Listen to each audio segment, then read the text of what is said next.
સુરતના ચોક બજાર વિસ્તારમાં હત્યાની ઘટના સામે આવી હતી। રહમતનગરમાં ઈંડાની લારી ચલાવતા 45 વર્ષીય વ્યક્તિની હત્યા કરાઈ હતી। 4 લોકો ઈંડા ખાધા બાદ રૂપિયા નહીં આપતા માથાકૂટ થઈ હતી।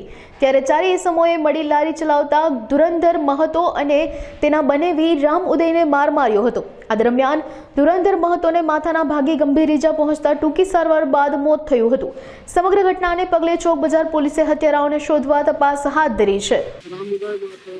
10:30 बजे का घटना है।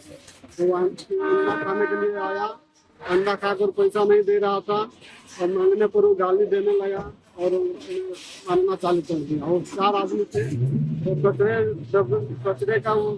कचरे उठाने वाला वो गाड़ी चलाता था। पहले कभी कभी आता था वो खाने के लिए, लेकिन वो खाकर चला जाता था, पैसा भी दे देता था।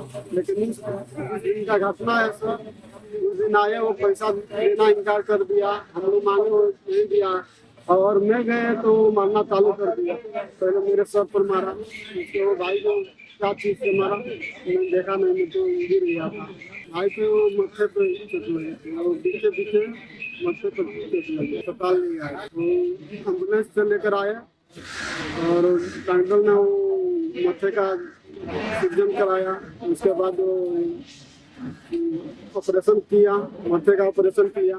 वहीं पर बोल दिया जाए इसका सीरियस है, कल रात को देख कर पुलिस तो फरियाद की है। अब देखो आगे का कार्रवाई क्या होता है। इसका नाम धर्मेंद्र है, नाम पुकार का नाम धर्मेंद्र है और वो आधार कार्ड से नाम धुरंधर, 12-13 साल का।